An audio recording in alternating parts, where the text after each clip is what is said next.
Hello friends, नमस्कार दोस्तों। मैं प्रकाश आप सभी का लाइव ये चैनल पर स्वागत करता हूं। आज फिर उपस्थित हूं कुछ महत्वपूर्ण प्रश्नों को लेकर के जो हमारे प्रतियोगी परीक्षाओं के लिए अति महत्वपूर्ण है। आज हमारा टेस्ट नंबर 38 है। बारी बारी हम लोग अब 38वें टेस्ट पे पहुंच चुके हैं, तो देर ना करते हुए स्टार्ट करना चाहूँगा। लेकिन उससे पहले यदि आप चैनल पर नए हैं तो चैनल को सब्सक्राइब कर दें और बेल आइकन को प्रेस कर दें ताकि ऐसे वीडियोस प्रतिदिन आपके पास पहुंचता रहे। चलिए स्टार्ट करते हैं। क्वेश्चन नंबर फर्स्ट सवाल है कि राष्ट्रीय आय का अर्थ है। ऑप्शंस है देश में उत्पादित वस्तुओं का मुद्रा मूल्य, देश में उत्पादित सेवाओं का मूल्य, एक वित्तीय वर्ष में किसी देश में उत्पादित वस्तुओं और सेवाओं का मौद्रिक मूल्य, या आरबीआई द्वारा आयोजित स्वर्ण भंडार का मुद्रा मूल्य। तो इसका सही जवाब होगा एक वित्तीय वर्ष में किसी देश में उत्पादित वस्तुओं और सेवाओं का मौद्रिक मूल्य। चलिए जानते हैं राष्ट्रीय आय क्या होता है। तो राष्ट्रीय आय का शाब्दिक अर्थ होता है किसी देश में एक वर्ष में कुल उत्पादित वस्तुएं, अर्थात जितनी भी वस्तुएं जो भी सामान हमारे देश में बनती है उसका प्रोडक्शन होता है, या सेवाएं जैसे कि आपका एजुकेशन हो गया, हॉस्पिटलिटी हो गया, जितने भी लोग सेवा देते हैं उन सभी सेवाओं का जो मौद्रिक मूल्य का मतलब पैसा के रूप में जो वैल्यू हुआ उसे जो है राष्ट्रीय आय कहा जाता है। राष्ट्रीय आय से किसी भी देश के बारे में हम ये जानकारी लेते हैं कि वो उस देश की कंडीशन कैसी है, वहां की इकोनॉमिक कैसी है। आगे बढ़ते हैं।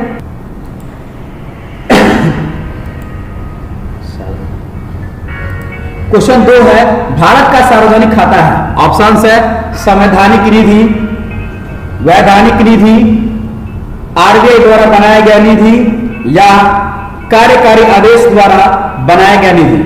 तो इसका सही जवाब होगा संवैधानिक निधि। भारत का सार्वजनिक खाता संवैधानिक निधि अर्थात संवैधानिक कोष है। भारत का सार्वजनिक खाता एक संवैधानिक कोष है जिसे भारतीय संविधान के अनुच्छेद 266 के तहत भारत के समेकित निधि के साथ वर्णित किया गया है। इसमें भविष्य निधि, छोटी बचत, डाक जमा, अदालती जमा इत्यादि शामिल है। इस खाते से भुगतान ज्यादातर बैंकिंग लेन देन से प्रकृति में होते हैं, इसलिए इसमें धन लेने के लिए संसद की अनुमति अनिवार्य नहीं होती है। जन यह समझिए कि भारत का जो अकाउंट है इसे भारत सरकार जितने भी कार्य होते हैं, चाहे वो देश के विकास के जितने भी काम होते हैं, सभी का संचालन इसी खाते के द्वारा होता है। और जनरली इसके लिए जो है हमें संसद से परमिशन लेने की जरूरत।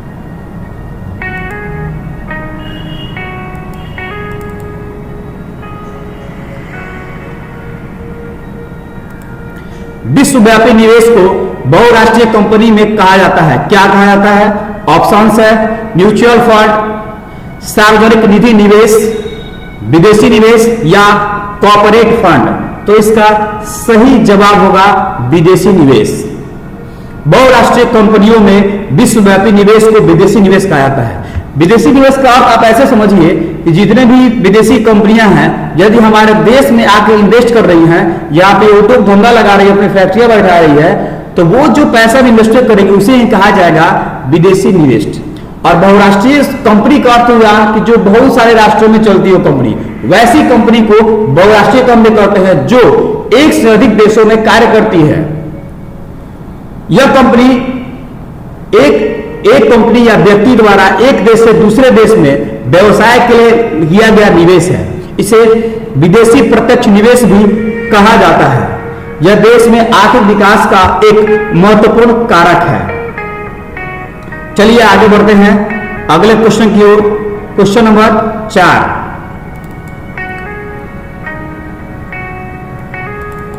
आरबीआई के प्रतीक चिन्ह पर कौन सा जानवर है? RBI reserve bank of India. Options है सिंह, बाघ, तेंदुआ, या हाथी। तो इसका सही जवाब होगा ऑप्शन बी बाघ यानी टाइगर। बाघ आरबीआई के प्रतीक चिन्ह पर मौजूद जानवर है। प्रारंभ में आरबीआई के प्रतीक चिन्ह में शेर और ताड़ के पेड़ शामिल थे, लेकिन बाद में शेर को बाघ के साथ बदलने का निर्णय लिया गया। यानी वर्तमान में अब आरबीआई के प्रतीक चिन्ह में बाघ और ताड़ के पेड़ शामिल है। वैसे बाघ जो है भारत का राष्ट्रीय पशु भी है। यदि आरबीआई की बात करें तो आरबीआई की स्थापना जो है यंग हिल्टन कमेटी की सिफारिश पर की गई थी। इसकी स्थापना सन 1935 में की गई थी और इसका राष्ट्रीयकरण सन 1949 ईस्वी में किया गया था। आगे बढ़ते हैं क्वेश्चन नंबर 5 की ओर।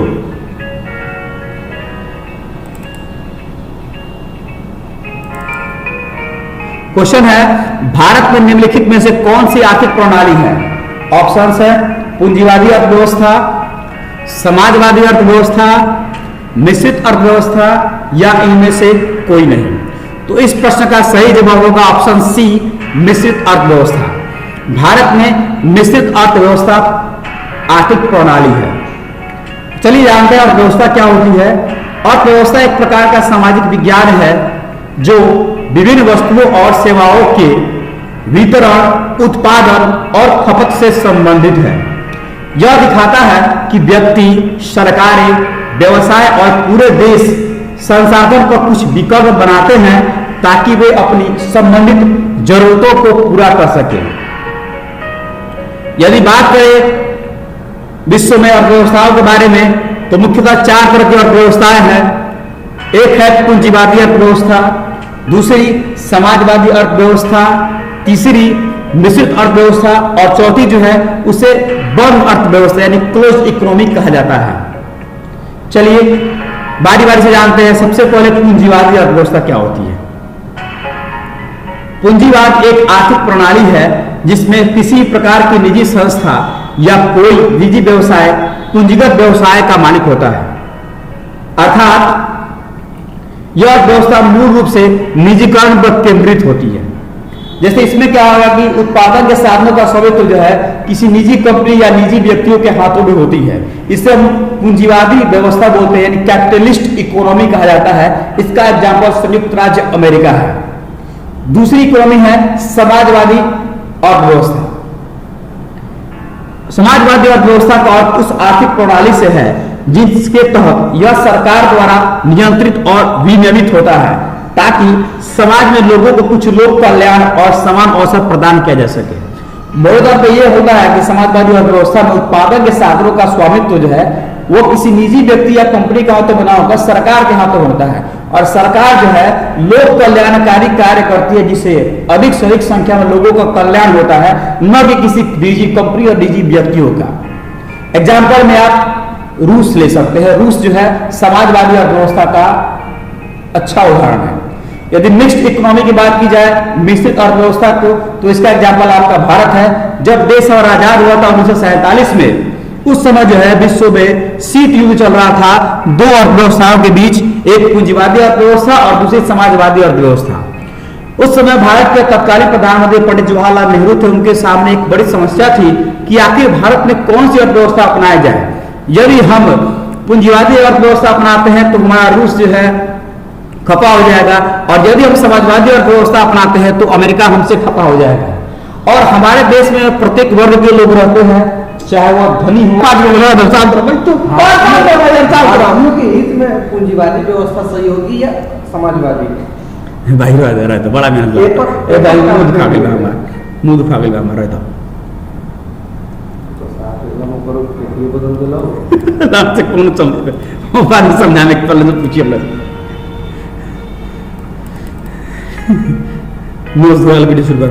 श्रम और रोजगार मंत्रालय, ग्रामीण विकास मंत्रालय, मानव संसाधन विकास मंत्रालय या सामाजिक न्याय और अधिकारिता मंत्रालय। तो इसका सही जवाब होगा ग्रामीण विकास मंत्रालय।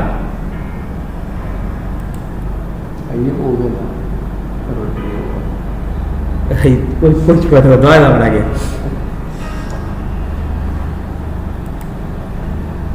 ग्रामीण विकास मंत्रालय की एक प्रमुख योजना इंदिरा आवास योजना है।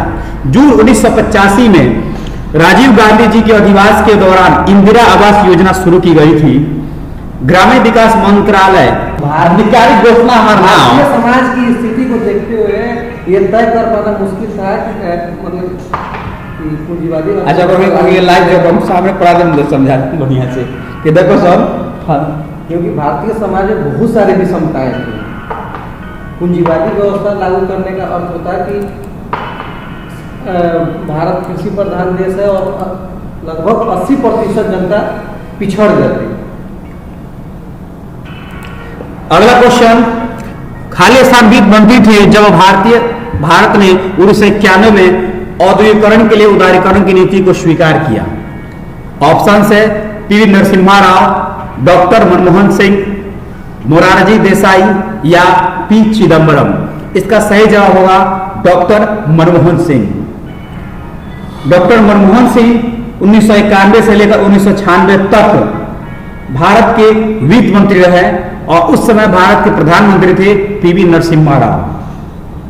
उसके बाद प्रधानमंत्री डॉक्टर मनमोहन सिंह भारत के प्रधानमंत्री 2004 से लेकर 2019 तक और फिर दोबारा 2019 से लेकर 2014 तक अपनी सेवा प्रधानमंत्री के रूप में दी है। यदि बात करें उदारीकरण की, तो भारत की नई आर्थिक नीति या उदारीकरण की घोषणा 1991 ईस्वी में की गई थी। यह भारतीय अर्थव्यवस्था के उदारीकरण, निजीकरण और वैश्वीकरण का मॉडल है। यह तब तय किया गया था जब प्रधानमंत्री डॉक्टर नरसिम्हा राव थे। उदारीकरण का मुख्य उद्देश्य क्या होता है, चलिए जानते हैं। उदारीकरण का मतलब यह होता है कि हम विदेशी कंपनियों को अपने देश में आकर्षित करें, करों में बदलाव करें। कर जो अधिक मात्रा में रखता था उसे उसकी दरों में कमी की गई ताकि विदेशी कंपनी जो है भारत में आके इन्वेस्ट करे। भारत में आकर अगर इन्वेस्ट करती है, यहाँ पे उद्योग धंधे, कंपनी, फैक्ट्री, कारखाना जो लगाती है, इससे यहाँ के लोगों को रोजगार मिलेगा और हमारे जीडीपी में उसका जो अरे तो थे कहता नहीं हम थे कहता नहीं। अच्छा तो हम कहते हैं 2004 प्रधानमंत्री मनमोहन सिंह की देन है। भैया देन है तो देन है, नहीं, पूर्व प्रधानमंत्री मनमोहन सिंह की देन है। बेचारा जिंदा होता है काला मुआदी। हम ही कौन है कि वे 2004 से लेकर 2009 तक नहीं पहुंच करेगा। तू भाई अच्छा तो मैं तुम साला क्या दो के रह तो यार बोल लो देवरा कुछ भी बना वीडियो पूरा कर लो देखिए उतारे। क्वेश्चन नंबर 8, भारत में प्रथम पंचवर्षीय योजना में सर्वोच्च प्राथमिकता पर क्या था? ऑप्शंस है कृषि, स्टील, बंदरगाह या उद्योग।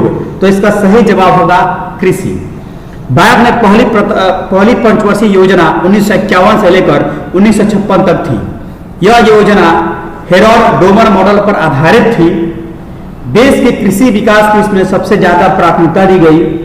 पहली पंचवर्षीय योजना पंडित जवाहरलाल नेहरू ने संसद के सामने पेश की थी। अगर दूसरी पंचवर्षीय योजना की बात की जाए तो वह 1956 से लेकर 1961 तक थी, जो महानलोबिस मॉडल पर आधारित है और इसमें देश के औद्योगिक विकास को प्राथमिकता दी गई।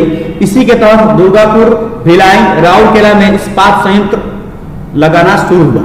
तो आपसे क्वेश्चन 2 बनता है कि प्रथम पंचवर्षीय योजना किस मॉडल पर आधारित थी? तो आपका जवाब होगा हेरोल्ड डोमर मॉडल पर आधारित थी। दूसरा क्वेश्चन कि द्वितीय पंचवर्षीय योजना किस मॉडल पर आधारित थी? तो आपका जवाब होगा महानलोबिस मॉडल पर आधारित थी। चलिए आगे बढ़ते हैं सेकेंड लास्ट क्वेश्चन की ओर। क्वेश्चन नंबर 9,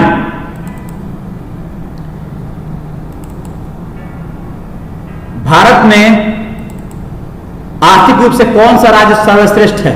ऑप्शंस है दिल्ली, महाराष्ट्र, चेन्नई या हैदराबाद। तो इसका सही जवाब होगा महाराष्ट्र। भारत में आर्थिक रूप से सर्वश्रेष्ठ राज्य महाराष्ट्र है।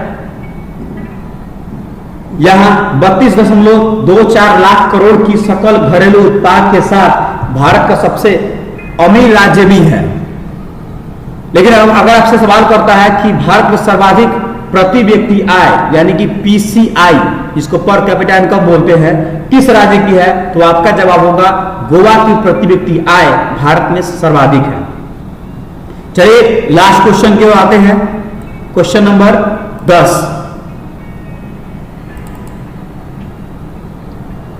प्रश्न है न्यूनतम समर्थन मूल्य निम्नलिखित में से किस संस्थान द्वारा अनुशंसित है?